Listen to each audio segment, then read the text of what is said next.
ഇന്നലെ ഉടമ്പടി പുതുക്കിയിരിക്കണ 1100 പേരാ അടുത്ത് ഇന്നലെ ഉടമ്പടി പുതുക്കിയിരിക്കണത്.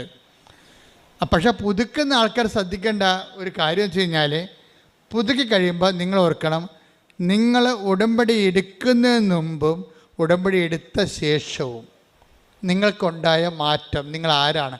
നിങ്ങൾ ഉടമ്പടി എടുക്കുന്നതിന് മുമ്പുള്ള ആൾ തന്നെയാണ് ഇപ്പോഴെങ്കിൽ നിങ്ങൾ പുതുക്കിയിട്ടില്ല. ഈ പേപ്പർ 10-30 പേപ്പർ മേടിച്ചെന്നല്ല, വേറെ ഒന്നും സംഭവിച്ചിട്ടില്ല അവിടെ. ഉടമ്പടിക്ക് മുമ്പ് എങ്ങനെയായിരുന്നു നിങ്ങൾ, ഉടമ്പടിക്ക് ശേഷം എന്താണ്, തമ്മിൽ നോക്കണം വ്യത്യാസം.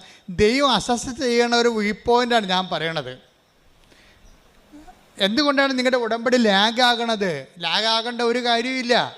ഇപ്പം ബീനയുടെ ചരിത്രം എടുത്തു കഴിഞ്ഞാൽ എന്ത് ചെയ്യും? ബീന ചോദിച്ചിരിക്കുന്നത് ഒരു പ്രാന്തൻ ചോദ്യമാണ് ചോദിച്ചിരിക്കുന്നത്. അവൾക്ക് കരയുകയും ചെയ്യണം, കിറിയും നന്നാകണം. ഇതെങ്ങനെ നടക്കണം പരിപാടി? കരയണം.